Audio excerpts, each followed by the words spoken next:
ಘಟನೆಗೆ ಸಂಬಂಧಪಟ್ಟಂಗೆ ಈಗ ದಿನೇಶ್ ಗುಂಡೂರಾವ್ ತಮ್ಮನ್ನು ಭೇಟಿಯಾಗಿದ್ರು. ಸೊ ಏನು ವಿಚಾರಗಳು? ಮಂಗಳೂರಲ್ಲಿ ಏನು ಘಟನೆ ನಡೆದಿದೆ ಅದರ ಬಗ್ಗೆ ಬಹಳ ಗಂಭೀರವಾಗಿ ಸರ್ಕಾರ ತೆಗೆದುಕೊಂಡಿದೆ. ಯಾವುದೇ ಮುಲಾಜಿಲ್ಲದೆ ಯಾರನ್ನೂ ಹೊರತುಪಡಿಸದೆ ನಾವು ಕ್ರಮ ತಗೊಳ್ತೇವೆ. ಯಾಕೆಂದ್ರೆ ಪ್ರತಿ ಸಾರಿನೂ ಕೂಡ ಈ ರೀತಿ ಆಗ್ತಾ ಇದ್ರೆ ನಾವು ಕಣ್ಮುಚ್ಕೊಂಡು ಸುಮ್ಮನೆ ಕೂರೋದಕ್ಕಾಗೋದಿಲ್ಲ.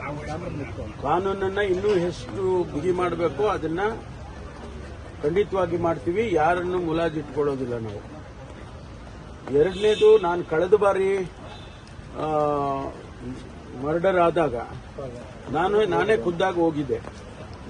ಆ ಸಂದರ್ಭದಲ್ಲಿ ಅಲ್ಲಿನ ಪರಿಸ್ಥಿತಿಯನ್ನು ಅರ್ಥ ಮಾಡಿಕೊಂಡು ನಾವು ಒಂದು ಆಂಟಿ ಕಮ್ಯುನಲ್ ಫೋರ್ಸ್ ಅನ್ನ ಮಾಡ್ತೇವೆ ಅಂತ ಹೇಳಿ ಬಂದಿದ್ದೇನೆ.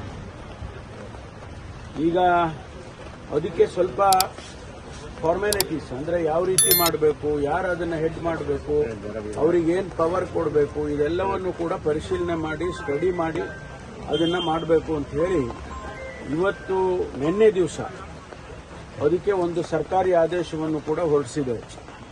ಆಂಟಿ ಕಮ್ಯುನಲ್ ಫೋರ್ಸ್ ಅನ್ನ ತಕ್ಷಣ ಜಾರಿಗೆ ಬರೋ ರೀತಿಯಲ್ಲಿ ಸರ್ಕಾರ ಆದೇಶ ಹೊರಡಿಸಿದೆ. ಅದಕ್ಕೆ ಏನೆಲ್ಲ ಕ್ರಮ ತಗೋಬೇಕೋ ಅದನ್ನ ಡಿಜಿ ಅವರು ತಗೊಳ್ತಾರೆ.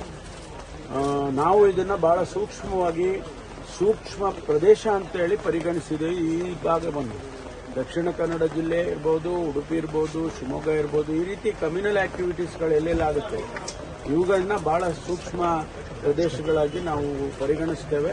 ಮತ್ತು ಯಾರನ್ನು ಮುಲಾಜಿಲ್ಲದೆ ನಾನು ಹೇಳೋದಿಲ್ಲ ಏನು ಕ್ರಮ ತಗೊಳ್ತೀವಿ ಅಂತ ಹೇಳಿ ಹೇಳೋದಕ್ಕೆ ಹೋಗೋದಿಲ್ಲ. ಖಂಡಿತವಾಗಿ ಇದನ್ನ ಹತ್ತಿಕ್ಕದೆ ಬಿಡೋದಿಲ್ಲ. ಈ ಏನು ಕೋಮು ಗಲಭೆಗಳಾಗ್ತಾ ಇದೆ ಅಥವಾ ಯಾವುದೇ ಈ ರೀತಿ ಉದ್ದೇಶದಿಂದ ಕೊಲೆಗಳಾಗ್ತಾ ಇದೆ ಅದನ್ನ ಹತ್ತಿಕ್ಕದೆ ಬಿಡೋದಿಲ್ಲ ಸರ್ಕಾರ. ಯಾವ ಮುಲಾಜಿಲ್ಲದೆ ಕೂಡ ನಾವು ಕ್ರಮವನ್ನು ತಗೊಳ್ತೀವಿ. ಸರ್, ಹಿಂದೆ ಕೂಡ ಉತ್ತರ ಬರ್ತಿರುವಂತದ್ದು ಯಾಕೆ ಪದೇ ಯಾಕೆ ಆ ಪ್ರದೇಶದಲ್ಲಿ ಆ ರೀತಿ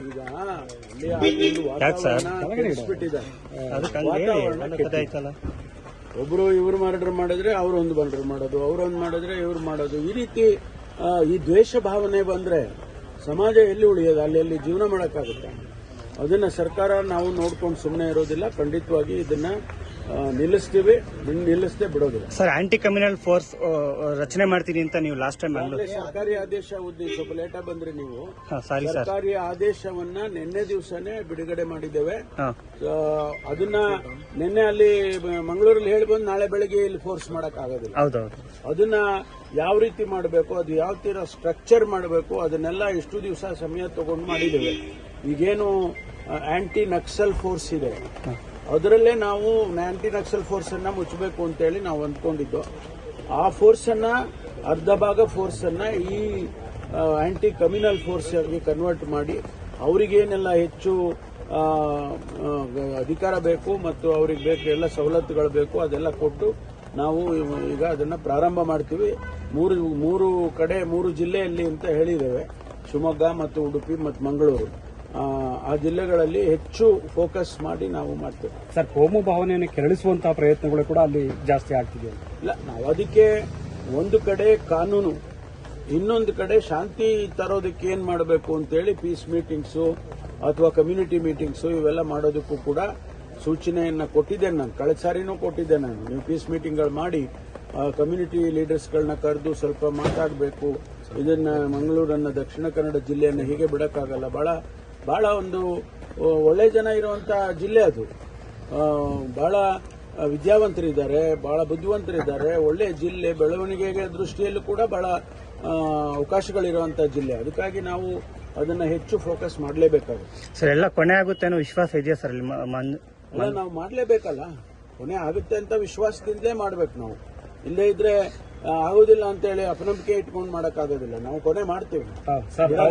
ಪೊಲಿಟಿಕಲ್ ಲೀಡರ್ಸ್ ಯಾಕಂದ್ರೆ ಪ್ರತಿಗಳಿದೆಯಾ ಸರ್?